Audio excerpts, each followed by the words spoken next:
when he told me that we had to change the route and that we could go there, and I was checking it out because I knew that that's where Tia Claire Toomey trained, and I also knew that Brooke Wells trained there. And he's talking about that. He goes, "Wouldn't it be cool if they were like that?" I'm like, "They're not going to be there, Michael. I'm not going to get to meet them." And then the anxiety set in because I just imagined immediately that if they're there, then everybody else that works out of that box must be extremely awesome, right?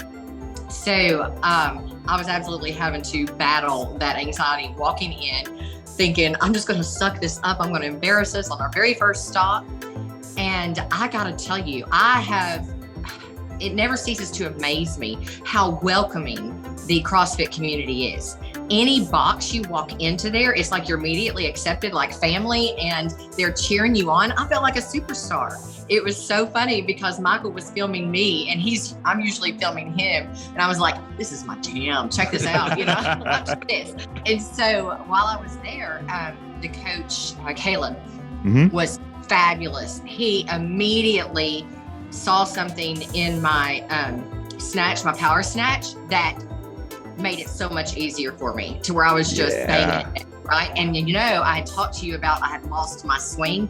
I freaking found it. You ripped all the calluses off her hand in the process. I did. I ripped my hand like crazy. You did find it. But I found it, and it was so much fun because I did it RX. Yeah. That workout is the first that I was able to do RX, meet the weights and the toes to bar, right? So super, super exciting times for me. And then at the end of the workout, Brooke Wells walks in. She sure did.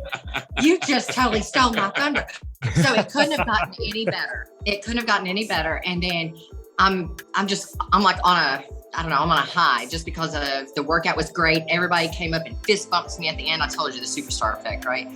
And Michael's like, "Is that Brooke Wells over there?" And I'm looking. I'm like, "I think that is." Oh my God. Okay, so let me tell you just a little side story. Remember you guys said you wanted funny stories, right? Yeah. Oh yeah. In our community, when Michael walks in, and sometimes me, because we have a brand, right? People are like, "Oh, wow, it's Monster and Mrs. Monster. Look at them," No one to get pictures and stuff. And sometimes they can be weird. It's fun. And I greatly respect it. And we definitely appreciate all the support. It's fun, but sometimes it can be a little bit weird. So I've promised myself when I meet my greats, I'm going to play it cool. I'm not going to weird it out.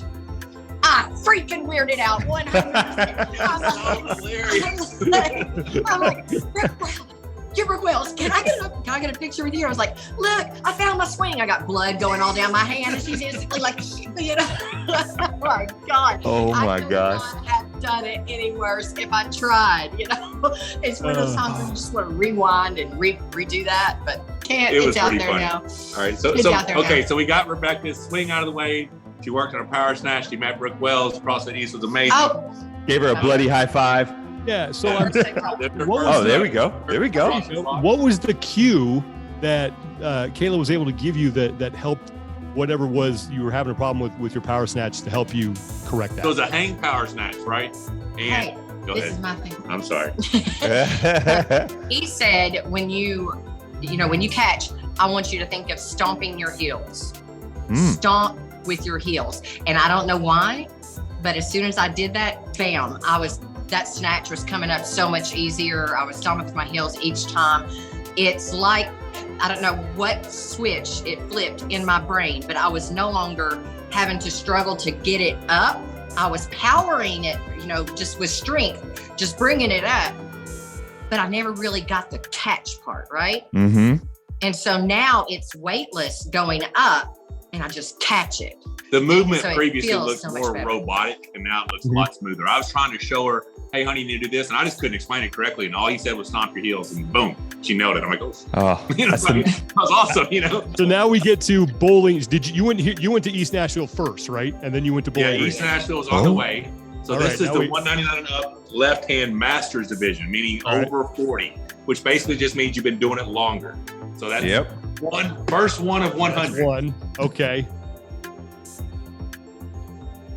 Men's masters 199 and up, right-handed, right? So 2 of 1. 2 down. 2.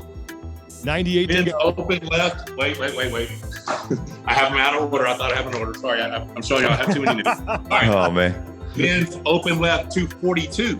So that's the weight class that I cut down to, 242 pounds, left-handed. Won that. 242 pound right-handed. 243 pound and up left-handed, right? Mm-hmm. So what's this, 5? 243 and up right-handed. This kid was actually a really strong, like, country boy, hay hauling, bent wrist pressing. The guy you're in finals with. Yeah, he was a pretty aggressive dude, and I actually tested my bicep one round pretty good.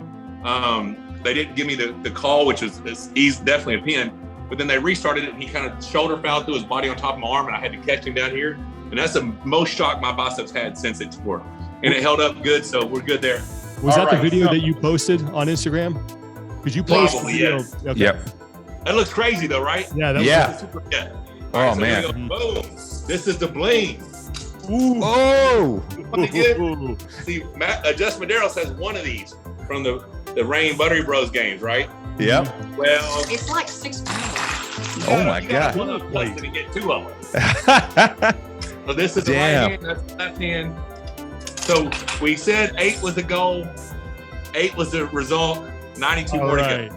Enlighten us a little bit about the tournament structure, because I think that's one thing, if like arm wrestling 101, that I think Sean and I are still kind of new to, and other people might be learning if they hear it from our channel. How does this tournament kind of just work up? It's just who signs up? Yeah, most wrestling tournaments are double elimination, right? Okay. You got an A side, B side, and if you can run through the A side, obviously you have less matches, right? So if you got an 8-person bracket, you win your first round. Now you're down to 4 undefeated. When your second round, you're down to 2. You win that round, you're undefeated in the finals. So essentially 4 undefeated matches, you win an 8-man bracket. And does it vary from what constitutes a match? Is it 3 or 4 goes? Does it vary from tournament? So it's 1 ready go. In each round, you have up to 1 foul that you can give. The second foul's a loss. A foul is if your elbow comes up, if your elbow, your body touches your shoulder, take a foot off the ground. I mean, there's arm break position. If you get your hand in a bad position and you're not a pro, most of the time they let the pros arm wrestle their own risk, right? If you're to get in a bad position, hey, you're a pro, you can do it. More at the amateur level, they're going to foul you. They're going to, warn you, get in position, square up. If you don't, foul, right? And these were all pro classes. These are all pro classes, or like I said, over 40 division, and then the overall was me versus everybody in the morning.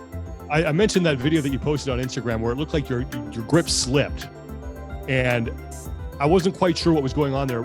What exactly happened? Okay, so this guy sets up. He's 6'6", 300 plus pounds, and he dumps his wrist. He dumps his wrist back on go and throws his body behind it. It's called a flop shoulder press, bent wrist shoulder press, right? Well, there's a counter for it. If you can meet the guy in the center of the table and take your wrist and shove straight into his wrist as he's trying to dump, you can push him straight down. So as he hit sideways with his bent wrist press, Rebecca's trying to move all my hardware. As he went to the bent wrist press and I just pushed straight down, I just pinned him to the tabletop. Now, so what you see on the video is you see his hand turned upside down like this, and my hand on top of it pressing, right? So that's a split second, 1/10 of a second ready go match. It happens that fast. And most arm wrestling matches are that fast. There's a second or less. Boom, boom, boom. Because if you're in a tournament, the faster you can get the match over with, the less it takes out of you, right? Mm-hmm. And that's what I was doing at this event. And I told people this moving forward this year, because of the level that I've accomplished in this sport. I got a lot of haters. Some are like, oh, well, you shouldn't do this, you shouldn't do that. Listen, guys, if the event says that the division says pro, and you show up and you sign up for that division, fully expect me to try as hard as I can, right? Mm-hmm. Unless you walk up to me like, hey, man, I'm not going to try. I'm just going to lay down to you. Don't come up and say, oh, take it easy on me. Well, you should have thought of that before you entered the class.